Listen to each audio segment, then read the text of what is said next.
خیلی نصیحت میکنم که اگر شوهری تو کمک دیر موند باز جنجال سر نکنی. اول فهمیدن در کجا بوده است، اون کارش برآمده است.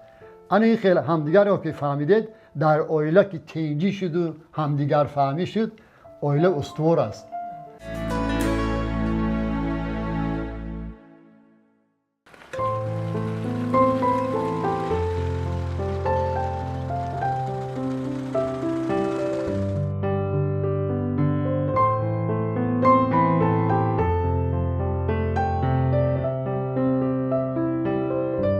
آموزگار چراغی است که راه هر یک انسان را روشن می‌سازد.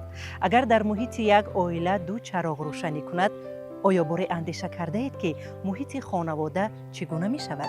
امروز ما از حیات و روزگار یک عائله آموزگار که در آن همین دهه زیبا زندگی به سر میبرند و از آن همون پایان بهر تعلیم و تربیت شاگردان به بالا برآمده مسافه 2.5 کیلومتر را طی نموده به شاگردان درس زندگی می‌آموزند قصه خواهیم کرد.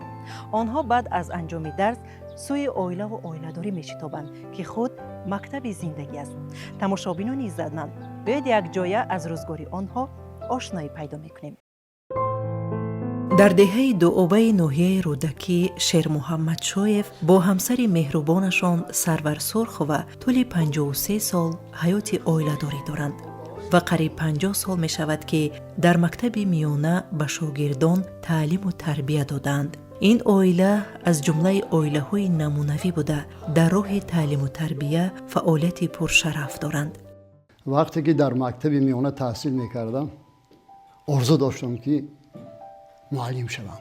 همین آرزو مرا به پیشتر بود اینستیتوت پداگوژی به نام تارас گریگوری شوچنکو. خوشبختانه من در آنجا تحصیل نمودم. سال 1973 ختم کردم و با این کسب دوست داشته خود ساحه آموزگاری قدم رنج نمودم. بیشتر از 24-25 سال راهبریم یا دیرکتوری همین مؤسسه شده کار کردم. روزهای سخت هم بسیار بود. صنفخانه ها نمی رسیدند. با سم تلاش های زیاد در اینجا با یاری پدر و مادران، با یاری همون بعضی شخصیت های دیگر ما صنفخانه های ایلاوگی ساخته به استفاده دادیم. با حرکت کنیم که در این صنفخانه های نو و بیشتر اکنون در این مکتب نوی زمانوی که ساخته به استفاده شده است کار مهنتی دوچند کنیم که به فرزندان مهنتکش تعلیم و تربیت دهیم و آنها را سفربر نماییم که در ساحه‌های گوناگونی جمعیت کار و فعالیت نمایند. سرور سرخ و هرچند در سن نفقه قرار دارد ولی مهر و محبت این درگاه علم و معرفت او را نزد شاگردان و استادان می آورد. من در اینجا کار کردیم، مهنت کردیم. یگون واقعی که در مکتب همش ایمان میپرسیدن، ایمان میگفتن، من روز شب گفتم که امی خیلی کار کردیم، مهنت کردیم، با وی رساندیم. یک قدر طلبه ها را گفتگی خواندیم. ما خوب درس میدادیم، از کار میکردیم. به همش تشکر میگم، به همش توقعات میکنیم، به همه سختی پستی و بلندی دنیا. این عائله با معرفت در طول فعالیت خیش شاگردان زیادی را تربیت نموده با مهنت صادقانه و زحمت شبانه روزی آنها را به راه علم و دانش هدایت کردند. شاگردان تربیت کرده آنها امروز در ساحه‌های گوناگون و در این درگاه علم و معرفت همچون آموزگار فعالیت نموده نام استادان خود را با افتخار بالا می‌بردارند. اگر در جهان نبود آموزگار شود تیره از بیخیرت روزگار. چون ما خورد بودیم و در همان خانه‌ای که در پس منظری من هست در یک حوله زندگی میکردیم و هر صبح چون معلم و معلمه چون آموزگار بودن هر دو از همین جا تقریبا 1.5 کیلومتر به سوی مکتب رو سپور میگشتن و تعلیم میدادن به فرزندان مردم. و من خورد بودم چون توجه زیاد نسبت به کتاب در من پیدا شد.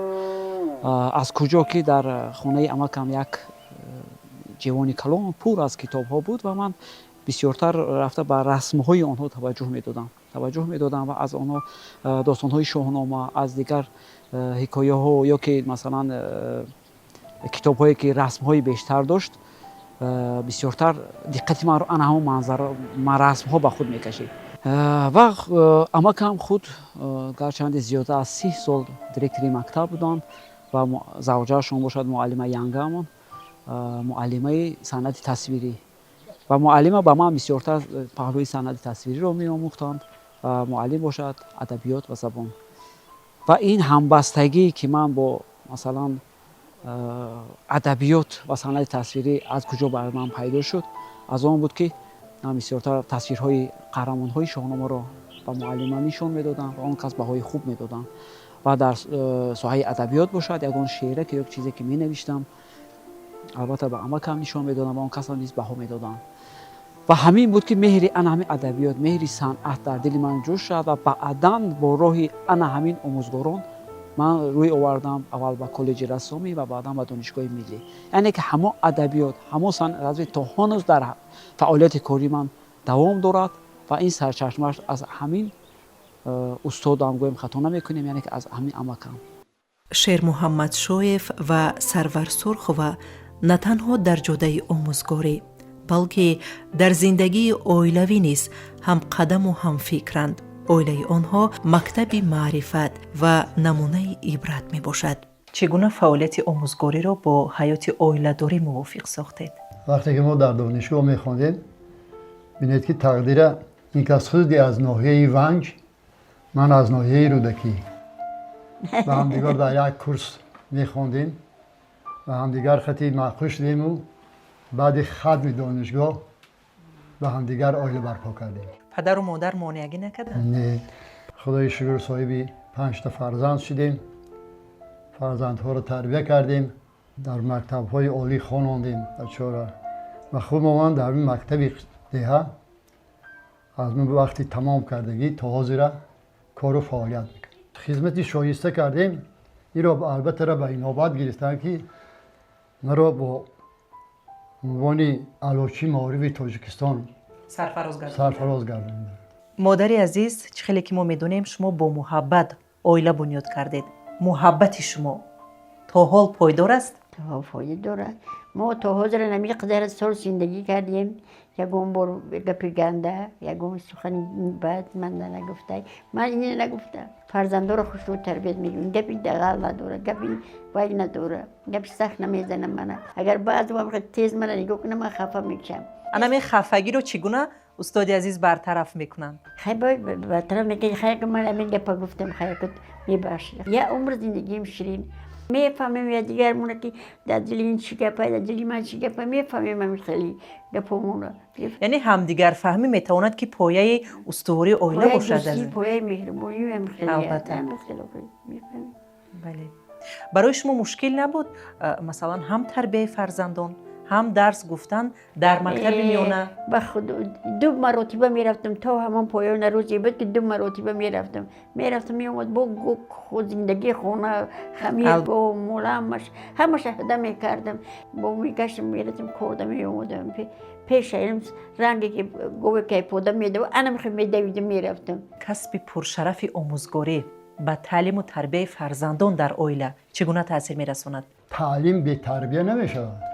اساساً تربیت رو کودک از اویله میگیرد. ما خود که نیز پداگوگیم، فرزندانمون رو در روحیه وطن دوستی و در روحیه آدم دوستی و مهر و محبت تربیت نمودیم. یگان مراتبه ندیدم که فرزندهای من با یگان بچه همسیفش باشد، یگان بچه همسایه باشد، دست به گریبان شده باشد، یگان گپی بیکاره گفته باشد. همه وقت با آداب بودند. بله. ما هم در مکتب میانه تعلیم گرفتیم، تربیت گرفتیم، هم در عائله تربیت گرفتیم. البته پدر و مادرهای ما آن وقت نخوانده بودند. به هر حال آدمان بسیار خوب بودند. بسیار نصیحت ها میکردند. بچه ما نخواندیم، شما خوانید. تربیت کردیم و ایره با که گپی سخت ندانند. یکم کس خطی 2 با 2 نشوند، یکم کس گپی بد نگرند. همه را با وسیله نصیحت خطی با وسیله گپ کن نیک ما میاری و انجام رسوندیم. бобо ву бибӣ бо панду насиҳатҳои хиратмандонаи худ фарзандону набирагонро ба донишомӯзӣ ҳидоят мекунанд. таҷрибаи зиндагии онҳо барои насли ҷавон мактаби бузурги тарбия мебошад. соҳиби бисёр набираҳоем, абираҳоем ҷамъ мешаванд дар гирди як пиёлачой дар хонаи моро хабаргирӣ мебиҳанд ва мехоҳанд ки аз мо боз ягон панд ягон насиҳат шунаванд. фахр мекунем ба ҳамн набираҳоам ҳамаш дар мактаби олӣ мехонад бисёраш. як духтарчаам буд бисёр хату саводи хушрӯй дошт. хост ки ба ҳамин донишгоҳ равад.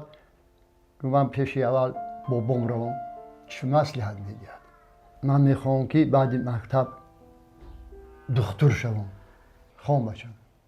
ана хон духтур шуд. ҳоли фаъолият мекунад. ҳамин хел тавсияҳо метиҳем фарзандонро набираҳоро ки хонед. одамони хуби ҳамин ҷамъият шавед. албатта ҳеҷ кас аз шумо озоре набинад.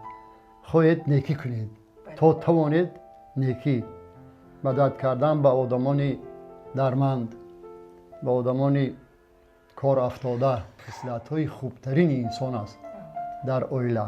кадом сабабҳое ҳастанд ки имрӯз ноустувории оилаҳоро ба вуҷуд меорад? вақте ки дар оила ҷангу ҷанҷол мешавад, вақте ки бисёрашо мепурсӣ ситораҳомо мувофиқ номад. вақте ки дар оила вай худи ҳамон писар ё духтарам тарбияёфта бошад, хондагӣ бошад, мактаби олӣ хатм кард ё мактаб хондагӣ бошад, оилаи дуруст барпо мекунад. фарзандоншоно бо дар ҳамин рӯҳияи ватандӯстию садоқату меҳру муҳаббат тарбия мекунанд. соли 2024 қонуни ҷумҳурии тоҷикистон дар бораи масъулият барои таълиму тарбияи кӯдак қабул гардид ва ин ҳамаро водор кард ки дар таълиму тарбияи фарзандон на танҳо оила, яъне ҷомеа низ бояд ки масъул бошад. омӯзгорон, муассисаҳои таълимӣ дар ҳамкорӣ бо ҳамдигар бояд ки таълиму тарбияи фарзандонро хуб ба роҳ монанд. дуруст аст. биед ба ҳамин мактаб ҳамкорӣ кунед, тарбияю таълими фарзандонтон дуруст мешавад. махсусан рӯзномаҳои писаротонро гирифта бинед ки онҳо чӣ хел мехонанд. роҳбари синфро шиносед. оила агар ба мактаб алоқа надошта бошад, фарзандашон қадар дуруст тарбия намегирад. кӯдакеро овардааст ки пеши луқмони ҳаким ки фарзандамро ман аз кай тарбияшро оғоз кунам. саз фарзанда чанд вақта шуд? саз 2 моҳа. ӯ гуфтааст аллакай 2 моҳ аз тарбияи фарзандат хафо мондӣ. албатта бинед аз ҳамун таваллуд шудан тарбия кардан лозим аст. ҳанӯзам дар батни модар дар батни буданд. модарам тарбия кардан мумкин аст. дуруст аст. усулҳои тарбияро ёфтан дар кор ки бо кадом роҳ ҳамин зайро тарбия карда метавонам. устоди азиз, мо метавонем бигӯем ки имрӯз як сабабе ки фарзандони моро аз таълиму тарбия дур мекунад истифодаи бемавриди телефонҳои мобилӣ бошад. албатта телефони мобилӣ ҳам фоида дораду ҳам зарар ҳам дорад. бештар ки агар бача ба телефон сару кор барад, ҳоли зеҳни сунъӣ гуфтиянд ин бевосита вай намешавад. акнун телефони бисёрам кор бурдан агар ба маврид бошад раво бошад. вақте ки бемавриду ҳар хел бозиҳоро дар вай бозӣ кунад, ҳар хел гапҳои беҳударо шунавад, ин ба тарбия албатта халал мерасонад. таъсири мерасонад. барои ҳамин умедворам ки ба ҳамин камтар машғул шаванд бачаҳо. ҳамин умуман аз падару модарам ёд мегирад ҳамин фарзанд. вақте ки ҳозир бисёриҳоро ҳамин шиштан дар сари дастархону телефон мебароранд, ҳамин кӯдакҳо ҳам фарзандонашон мебинанд. барои ҳамин хоҳиш мекунам ки ҳамин ба телефон мумкин ками як реҷаи корӣ монандшона ҳамин фарзандонашона ба телефон. яъне ҳамин чизҳои хуб дар корӣ ана гир телефоната ана 1 соат ё ним соат истифода бар. ин фоидааш ҳаст. лекин чизҳои беҳударо ки тамошо кард албатта зарар дорад. дар тарбия таъсир мерасонад. сар як дастархон ҷамъ мешавем. این جمع آمد اویلوی است. من میخواهم اندیشه های شما رو اویدی همین موضوع بفهمم. کاری خوشرو کنی، کاری آزاده کنی که یکم کس بینه سرشمار آفرین گوه رحمت گوه خیلی کارهای بیزیبی بی ترتیبانه نکنیتون و یا همه میفهمم که من از کار آمدم مانده شدگی این کارو رو وای میکنن اجرا میکنن. یعنی همین آدابی نشستن در سری دسترخوان، نشستن، معاشرت در سری دسترخوان معاشرت اینا چگونه که- باید باشد؟ وقتی که میبینیم ایکار سری یک چوله چای ده میشینیم دیگاه یا که نیمروز و سحر البته گپ درباره آداب و اخلاق میرود و طرز شین و خیز آداب و اخلاق خمیده داشته باشید در جایهای جمعیتی هم با آدابانه رفتار کنید مهربانی و آدم دوستی و همین خیلی بچه همون نبیرامون نصیحت میکنیم در سری درس خانه هم باشد نبیرها را هم وقت توصیه میتیم که شما خونید اخلا در همین جمعیت فایده رسان شوید فایده رسانید نفتان به همین دولت و جمعیت رسد به خلق خود و ملت خودتان خدمت کرده تانید ما راست باید گفتم که یک جا خواندیم یک جا تمام کردیم هر دو پداگوگیم در صنف‌های ابتدایی که از درس میدادن نصفی روزی درس میخواندند من باشم از سحر و بیگاه هر دو یک جایی میرفتیم بعضی مسئله های البته را همین مکتب رو گفته میرفتیم تو خانه را تو خانه رمان خیلی دورتر بود پیاده گبزنان کرده بیگاهی از کار میبرامدیم یک جایی این یا اون رفتاری یکم شاگرد رو محاکمه کرده میرفتیم محصول مهنت آموزگار شیر محمد شایف در دستاوردهای شاگردان روشن احساس می‌گردد. در شوق همین آموزگاری از اول مانده بود تا حاضر مانده است به مکتب و به تعلیم و تربیه همین مکتب خود تصور کرده نمیتونم میخواهم که سرخ شود خیزم باز با آستانی همین مکتب روم شاگردان ببینم بعضی شاگردانی که دانشی خوب دارن منو حرمت میکنن میخواهم که بارها آقایو باز جواب تیند و قرائت شعر کنند می آموزم همین شاگردا را که من شاهنامه خوانی شده است بکنی که میل و خواهش دارد اول اختیاری یعنی برای آموختن علم و ادب برای در آزمون‌ها اشتراک کردن راهنمایی میکنید. البته را امروز اساسگزار صلح و وحدت ملی پیشوای ملت محترم پرزیدنت کشور محبوب ما امام علی رحمان به هر یک خانواده کتاب تاجیکان باباجان غفاروف و شاهنامه استاد ابوالقاسم فردوسی را تقسیم کردند. امروز شما بهر مطالعه همین کتاب ها برای نبیرگان خانه چگونه سهم می‌گذارید؟ البته درست خیلی کردید پیشوای ملت البته را میگفت شخصیتی هستند که این فرهنگ دوست می‌دارند و توصیه دادند که باید ما اجدادهای گذشته خود را شناسیم با آنها فخر هم کرده میتوانیم بینید کتاب شاهنامه را به چاپ تیار کردن و همه خانواده تاجیکستان تقدیم کردن که خوانید اینا بینید فرزندی ملت تاجیک چگونه کتاب نوشته است چگونه نیاگان ما را زنده کرده است و کتاب تاجیکانی باباجان غفاروف بینید وی را هم هزار بار شکر میندار ما از جناب عالی که به پول و همه ساکنان توصیه دادند که تقسیم کنید خوانند من هم همین نبیره های خودم میگم فرزندای خودم میگم اگر ندانم با خودم میگم که بین